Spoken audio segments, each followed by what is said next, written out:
नमस्ते प्यारे बच्चों। तो आइए आज हम इस वीडियो के माध्यम से कक्षा 8वीं की भाषा भारती 8 ग्रेड अभ्यास पुस्तिका के माध्यम से इसको हम समझेंगे और 8 ग्रेड अभ्यास पुस्तिका में भर भी लेंगे। तो देखिए, पिछली वीडियो के माध्यम से हम देख रहे थे इसके जो पार्ट 5 तक दिए थे कंप्लीट कर लिए हैं। आज हम इसका अगला पार्ट 6 जो दिया गया है, पार्ट 6 देखिए यहाँ पर यह दिया गया है पाठ 6 भक्ति के पद।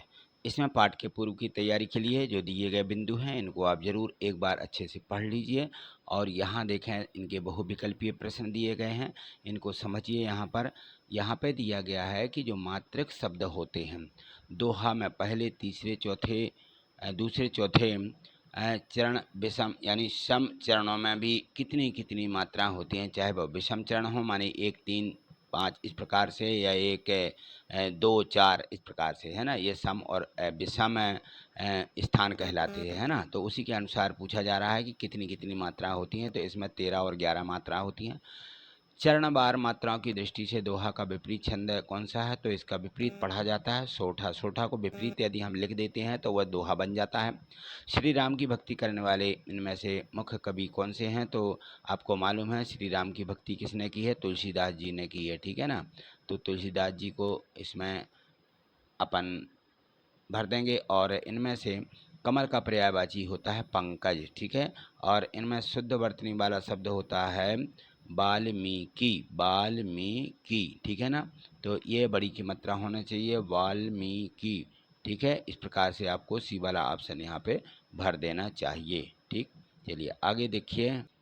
यहाँ देखें ये जो नीचे दिए गए शब्द हैं इनके माध्यम से हमें खाली स्थान भरना होते हैं। ये दिया श्री कृष्ण, कामधेनु, सूरदास, तुलसीदास, श्री राम भगवान का प्रिय और प्यासा। तो सूरदास जी ने भगवान की क्या की है? भक्ति को कामधेनु के समान बताया है। सूरदास जी ने कहा है मैं, और मीरा जो थी भगवान श्री कृष्ण की परम भक्त थी। रामचरितमानस की रचना किसने की थी? तुलसीदास जी ने की थी। भक्ति काल में प्रसिद्ध कवि सूरदास जी थे और प्यासों का मानक रूप प्यासा, ठीक। यह यहाँ पे खाली स्थान बिल्कुल सरल रहते हैं, एक बार पढ़ बस लें अच्छे तरीके से तो यह सभी याद रहेंगे।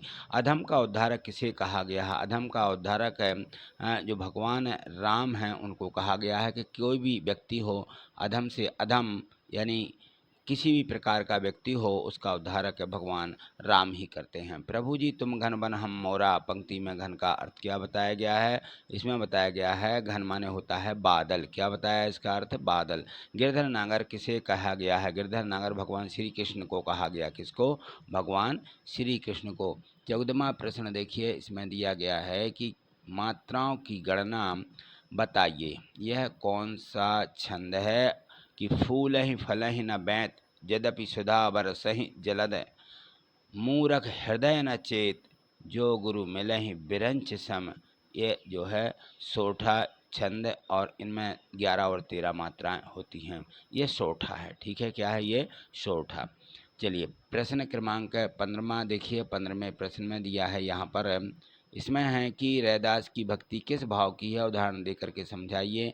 तो देखिए जो रैदास कवि हो गए हैं रैदास की भक्ति जो है दास भाव की है और कवि रैदास ने इस विषय में लिखा है कि प्रभु जी तुम स्वामी हम दासा, आप स्वामी हैं हम आपके दास हैं, ऐसी भक्ति करे रैदासा।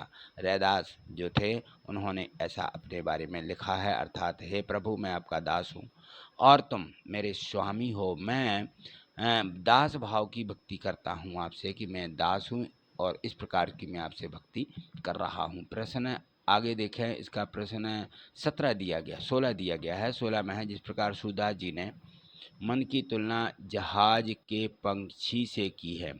मन की तुलना किससे की है? जहाज का जो पक्षी रहता है ना उससे तुलसीदास जी ने सूरदास जी ने मन की तुलना की है। उसी प्रकार से आप मन की तुलना किससे करना चाहोगे? जो आपका मन है, ठीक है ना। जिस प्रकार से तुलसीदास जी कह रहे हैं और सूरदास जी की तुलना जहाज के पंछी से की है, उसी प्रकार क्या करेंगे? हम भी मन की तुलना भगवान श्री कृष्ण से करना चाहेंगे, क्योंकि हम जो है यह मेरा मूर्ख है मन श्री कृष्ण को छोड़ करके किसी दूसरे देव की आराधना क्यों करेगा? तो श्री कृष्ण ही हमारे मन में बसते हैं, बरसते नहीं बसते, ब सा बनाइए, यहाँ रा नहीं है, बसते हैं। अहिल्या का उद्धार कैसे हुआ? तो अहिल्या का जो उद्धार है भगवान श्री राम ने के चरणों से हुआ है। ठीक है, उनका उद्धार हो गया था, उन्होंने एक नीचे उनकी पीठ पर चरण रख दिया था और उसका उद्धार हो गया था।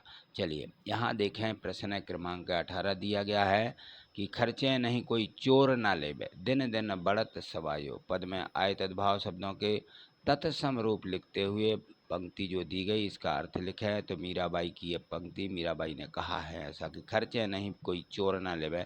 तो मीराबाई की इस पंक्ति का अर्थ है कि भक्ति रूपी संपत्ति अलग प्रकार की है, जिसे किसी प्रकार से खर्च नहीं किया जा सकता, इसे कोई चोर भी नहीं चुरा सकता है।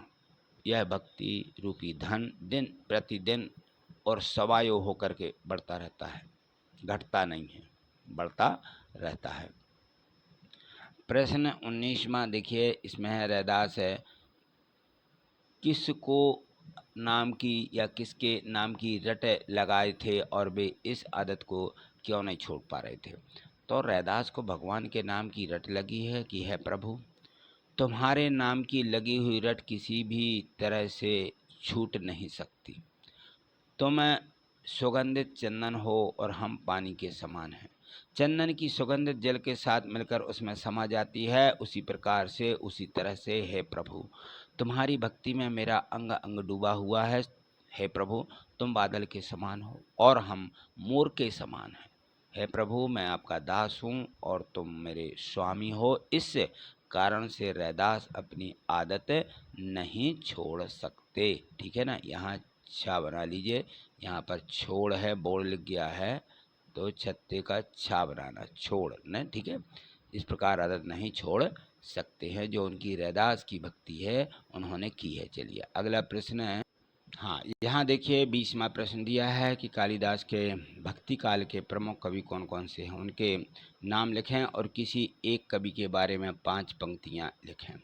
तो देखिए भक्ति काल के जो प्रमुख कवि हुए हैं, कबीरदास जी हैं, तुलसीदास जी, सूरदास जी और रैदास जी हैं। तो सूरदास जी के बारे में हम यहाँ पर क्या करेंगे, 5 वाक्य लिखेंगे इस प्रकार से कि सूरदास वात्सल्य रस के सम्राट हैं। सूरदास का जन्म मथुरा आगरा सड़क के किनारे बसे रोनकता गांव में हुआ था। कौन सा? रोनकता। सूरदास जी में संगीत प्रतिभा जन्म से ही थी और सूरदास जी श्री कृष्ण की लीलाओं का गान पदों के माध्यम से करते थे। वो पद हैं इनके।